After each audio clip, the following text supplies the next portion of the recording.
Hi, welcome. Thanks for watching and I appreciate you being here. I hope everybody had a fantastic holiday season, and of course, I want to wish you a happy and healthy new year. I feel like I would be remiss if I didn't make my first video of the year as a goal setting video because it's a new year. It's all about the resolutions, whether it is a fitness resolution or a money resolution or a relationship resolution. I think it's all about setting goals. I'm a natural born planner, and I'm one of those people who feel like you can't really be successful if you don't have a plan in place.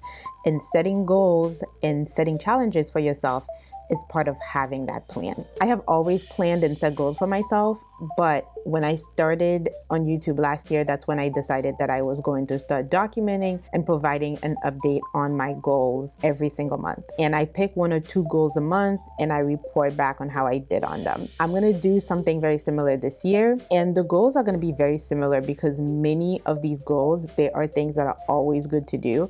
So it's really hard to not have them come up and be repeated simply because they don't ever go out of style. Not to mention that some of them follow themes depending on what time of the year it is, what month we're in. It's all gonna sound very familiar if you've watched the previous video. But if you didn't and this is your first time stumbling up here, I appreciate you. With that said, there is going to be one change this time around. This time around, I am actually gonna do the first 6 months, and then I am going to do the second half of the challenge the next 6 months, halfway through the year. So I'm not going to be doing the goals for the entire year in one go. That's going to be the primary change. But before we do that, here's a little bit about me. Hi, welcome to my channel, and I'm glad to have you here. Here's a little bit about my family. Our household consists of myself, my husband, and my toddler. My mom also lives with us, but she's not included in our finances. My husband and I both went to graduate school, but we no longer have student loan debt, fortunately.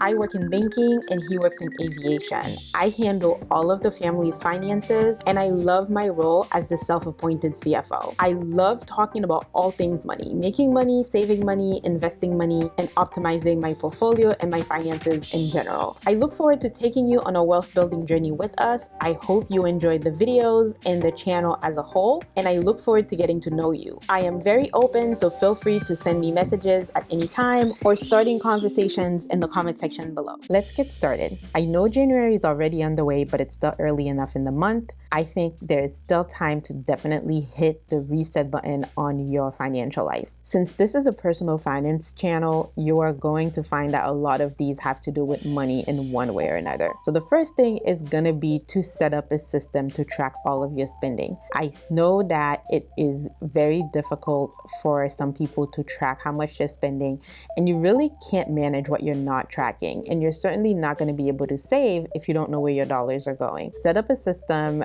to create a budget, and not just a fantasy budget that you say, hey, I would like to spend X, Y, and Z, but really set up a system that allows you to track everything. That way, you know what you're spending, you know what's coming in, you know where every dollar is going. I am a fan of the zero-based budget. It's certainly not the only budget that I use, but it's one of the ones that I use because it makes sure that I am very efficient, that there is no money that is idle. All of the money is either going towards paying bills, going towards saving and investing to help me meet my goals, or towards paying down my debt. I have a number of videos that I have recorded where you can see my zero-based budget in action. If you are interested, I will certainly link that in the comment section below. If you are enjoying this video so far, don't forget to hit the like button so the algorithm knows that it's good, and of course, subscribe for more content.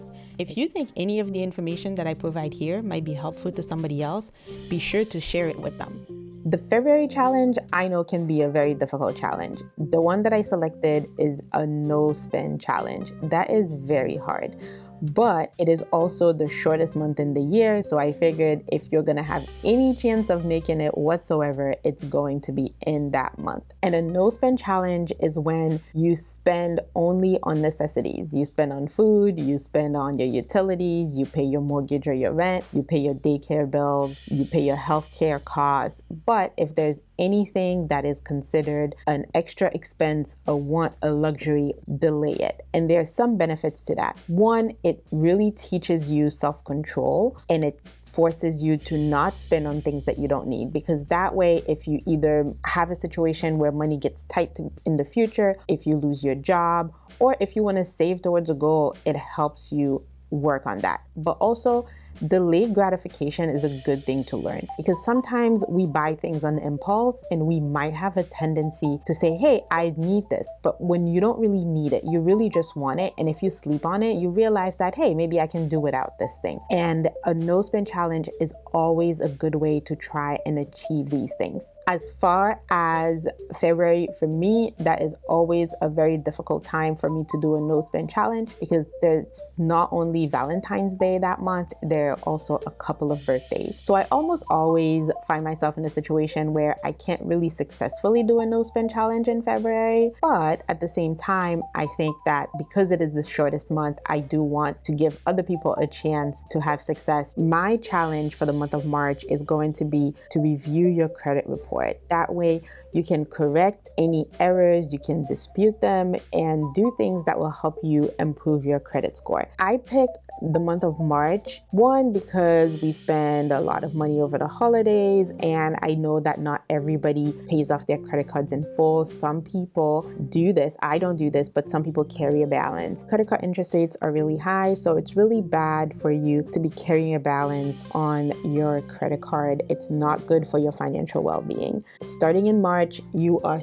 3 months out from the holiday shopping season, and it is very possible, not likely, and hopefully I'm wrong, but it is very possible that some people are carrying balances. And I think that taking a look at that credit report will really put a lot of things into perspective. Also, I have a background as a real estate agent, and in my market, a combination of the fact that just the spring market in general, because you are looking towards the end of the school year, and also because it is cold and wintry, because I lived in a cold climate, buying season for real estate and properties in general are coming up. If you are trying to get into the real estate market, you really want to have a handle on what your credit looks like. You want to be paying down your debt. You want to make sure that you have no mistakes on your credit report. You want to make sure that you really have a good handle on that situation.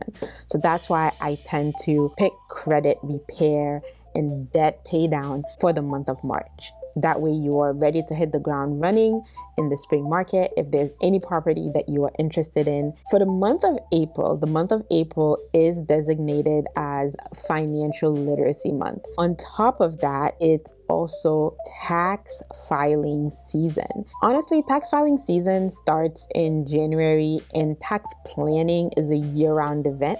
So I try not to focus on just tax filing in April, but the deadline is April, and you really want to file your taxes then to avoid any penalties. But also, if you have an IRA, the tax filing deadline for the year is your deadline for contributing to your IRA, whether it is a traditional or a Roth. That is the deadline for contributing for the prior calendar year.